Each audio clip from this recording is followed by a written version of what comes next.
Good afternoon. This lovely day in Madison, Wisconsin, we are talking with Beth Donley. She is the co-founder of Stemina. So we welcome you to All Things Life Science, and we want to hear from you. What brings you here? What is your story today? All right, thanks, Dee Dee. I'm Beth Donley, and I'm the Chief Executive Officer of Stemina BioMarker Discovery, a biotech company that I founded with my scientific co-founder, Dr. Gabriela Cesar, in 2007. Our technology is based on human embryonic stem cells, which is kind of a cutting-edge area of science these days. And my background, actually, prior to starting the company, was as a lawyer. My training is in intellectual property law, and prior to starting Stemina, I was the General Counsel and Director of Business Development for the Wisconsin Alumni Research Foundation, which does all of the patenting and licensing for the University of Wisconsin. And I was also the director of Y-Cell Research Institute, which is the National Stem Cell Bank. And it was through those roles that I met Dr. Cesar, who is our scientific founder. What brings me here today is that Stemina is a young biotech company out seeking funding for its operations, has its first product available, which is a screen for whether drugs will cause birth defects in the developing human embryo. And we are raising up to $3 million through Springboard and Phenomenal Angels to fund additional people and equipment to drive revenue on that first service offering, and then also to continue our R&D into other product areas. Thank you. Looking ahead in 5 or 10 years, what do you expect your products and services to be? What impact will they have on healthcare, health quality? Great question. So we're one of a new breed of companies that are using human embryonic stem cells and differentiated cell types to study biology in a way we never could before. And our current product, as I mentioned, is a birth defect screen. So right now, the test that's required by the FDA is only about 60% predictive of what will happen in developing human embryo when exposed to a new drug compound. Obviously, that's not very good, and we end up with incidents like thalidomide, where in the 50s and 60s, babies were born with shortened limbs because of exposure during pregnancy. So our hope is that our screen, which is about 90% predictive, considerably better, will provide safer drugs. There was actually just an article in Vogue magazine in May about the fact that we don't really understand the impact of drugs on women and children because we don't test drugs typically on women and children. So the human embryonic stem cell, as you can imagine, intuitively offers an opportunity for us to understand the impact of these drugs on development in a way we never could before. So that's the first product that we have available. But from that, we actually discover small molecules that are potential diagnostics. So let me give you an example. One drug called valproic acid, which pregnant women take during pregnancy if they have epilepsy, because having grand mal seizures is also not good for the developing human embryo, has as a side effect an incidence of about 10% increase in autism.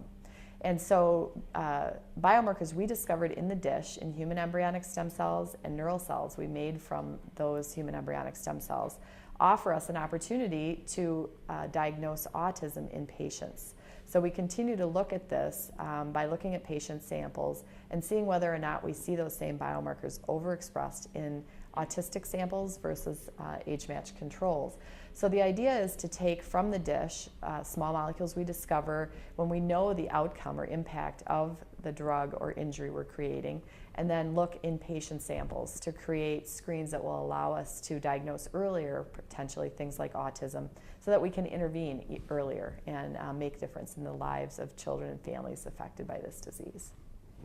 What else do you have in your pipeline for other diseases? Good question. So we actually do have behind the human embryonic stem cell test for birth defects, one for cardiotoxicity, and it's a specific kind of cardiotoxicity called cardiomyopathy. And this is a common side effect of patients that are being treated for breast cancer. So often patients who are treated with drugs that are commonly used to treat breast cancer develop cardiomyopathies and end up dying from heart failure after they've beaten the disease. And so our first screen is to understand what drugs will cause cardiomyopathies, but as I described before, we're making heart cells from human embryonic stem cells, understanding those biomarkers in the dish that are markers of cardiomyopathy, and we'll next be taking them into the clinic at UW Cancer Center to study whether we can identify in patients who are being treated the biomarkers of cardiomyopathy and either change treatment or stop treatment before we cause real damage to the heart muscle. So that's another example of something that we have under development. And I guess the last thing I would mention is a study we did for the National Cancer Institute on cancer stem cells, a totally different kind of stem cell, but nonetheless an important way to study biology. We were able to identify small molecules that are common to cancer stem cells in the dish, actually as a screen to understand how we can kill those more effectively, what therapies actually work in killing the cancer stem cell. And the cancer stem cell is important because we now understand that in many kinds of cancer, this is the cell that causes recurrence and metastases.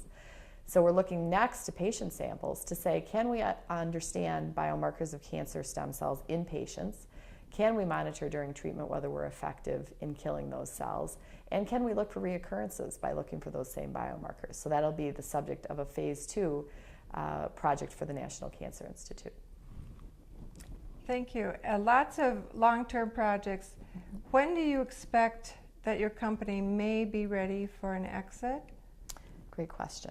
So we have two sides of our business, the toxicology side and then also the diagnostic biomarker side. We believe that the birth defect screen has the potential to become an industry standard. And if that is the case, we think that we would be acquired earlier rather than later, perhaps in the 3 to 5 year time frame as we show good growth in our revenue trajectory and get that test approved as a required test.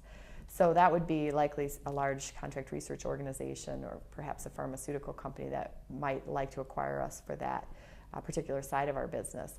I think the diagnostic side of our business will take more development, and that would be more the 7 to 9 year time frame. So we'll be looking at both sides of our business and any opportunity for an exit as those become available. We'll just have to weigh those and come up with the best mix of return for our investors.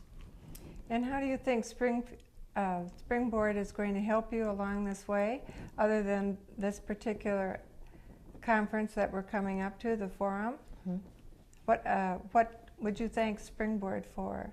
Well, I'll tell you, I was excited when we were approved for this because of the opportunity to raise money. But the aspect that I did not fully understand and appreciate, which I do now and I think actually has more value in the long term, is it's almost as if you've become part of a team or even a sorority, for lack of a better word, of women entrepreneurs who have done this before, who have seen these situations before, who can be a resource to you as you encounter inevitably new questions on the road to entrepreneurship.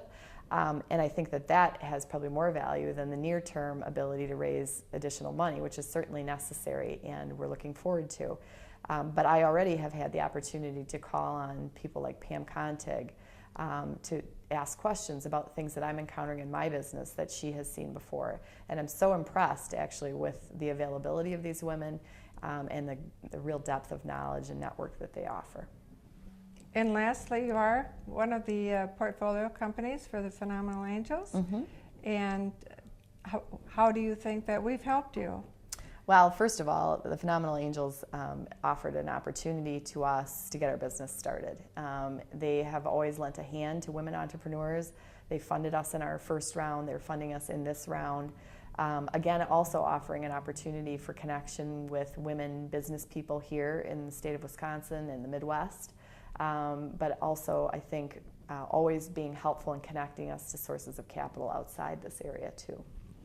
Thank you, Beth. Mm-hmm. This has been very exciting, and we wish you the best of luck in your fundraising and as you go down the road in developing your products. Thank you. Terrific. Thanks, Dee Dee. Thanks so much.